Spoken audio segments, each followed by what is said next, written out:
আসসালামু আলাইকুম। আপনারা কি ভাবছেন এটা কোনো পার্ক? না, এটা কোনো পার্ক না। দেখতে পার্কের মতোই, শান্ত নীরবতা, সবাই দাঁড়িয়ে আছে, কেউ কোনো কথা বলছে না, শুধু দাঁড়িয়ে উন্মুখী হয়ে দাঁড়িয়ে আছে। প্রথমত কারণ এই যেগুলো দেখতেছেন এগুলো সবগুলোই কারো মার, কারো বাবার, কারো বোন, কারো ভাই, কেউ না কেউ এক কবরে শুয়ে আছেন। যে অবাধ্য সন্তান মা বাবার কথা শুনতো না, সে ওই জায়গায় শুয়ে রয়েছে, কিন্তু বাবা নীরব হয়ে দাঁড়িয়ে রয়েছে। অনেক বাবা মা আছে যারা অনেক অভিমান, অনেক কষ্ট নিয়ে দুনিয়া থেকে চলে গেছে।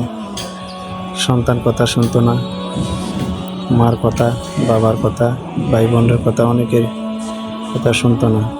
সেও আজ বাধ্য হয়ে এই জায়গায় দাঁড়িয়ে দাঁড়িয়ে মার সাথে কথা বলার চেষ্টা করতেছে। এই যে উপরে অনেক মানুষ দাঁড়িয়ে রয়েছে, দেখতেছেন।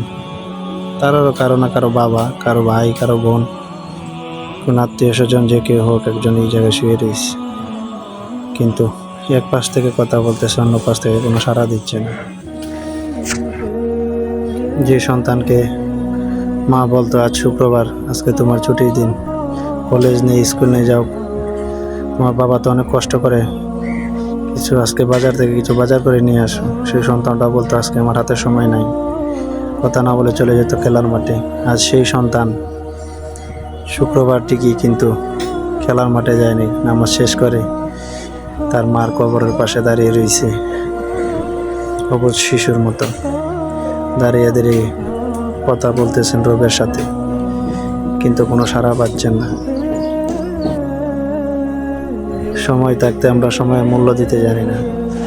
যে মা বাবা আমাদের জন্য এত কষ্ট করে, যে মা বাবা আমাদের জন্য এত পরিশ্রম, এত কিছু করেন, তারাও আমরা মা বাবার অবাধ্য সন্তান হয়ে দাঁড়াই। আর যখন মা বাবা আমাদেরকে ছেড়ে চলে যায়, তখন ঠিকই আমরা বুঝতে পারি যে মা বাবার না থাকাটা যে কতটুকু কষ্টকর, কতটুকু ছায়াহীন জীবনযাপন করতে হয়। যে মা বাবা আমাদের জন্য এত কিছু করে, তাদেরকে আমরা মূল্য দিতে জানি না। যখন তারা আমাদেরকে ছেড়ে চলে যায়, তখন ঠিকই আমরা তাদের মূল্য দিতে চিনি, কিন্তু তখন তো আর হাতে সময় থাকে না, সব কিছু একাকার হয়ে যায়।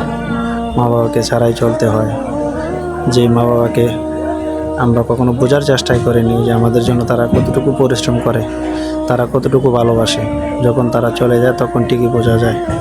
যখন বৃদ্ধ থাকে তখন বললেই তাদের জন্য কোনো সময় থাকে না, তারা অজরে কান্না করে বাসায় বসে বসে, তবুও আমরা দেখি না। যখন তারা চলে যায়, গাছের ছায়া রৌদ্রের মধ্যে পড়ে, তখন আমাদের সময় হয়, বুঝতে পারি যে আসলে মা বাবা বৃদ্ধ হলেও একটা গাছের ছায়ার মতো থাকে আমাদের পাশে সব সময়। কিন্তু আমরা সন্তান এতটাই নিষ্ঠুর যে আমরা বুঝতে পারি না। যখন মা বাবা আমাদেরকে ছেড়ে চলে যায়, তখন ঠিকই আমরা বুঝতে পারি, কিন্তু সেই সময়টাকে আমরা কোনোভাবেই আগের মতো কাজে লাগাতে পারি না।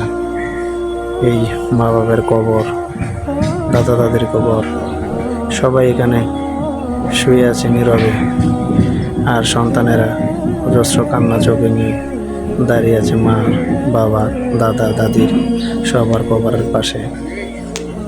এখানে অনেক অহংকারী মানুষ আছেন যারা অহংকার করে চলতো, যাদের কথা না শুনলে, অবাধ্যতা হলে অনেকের ক্ষতি করতো, তারাও আজ একই জায়গায় শুয়ে আছেন।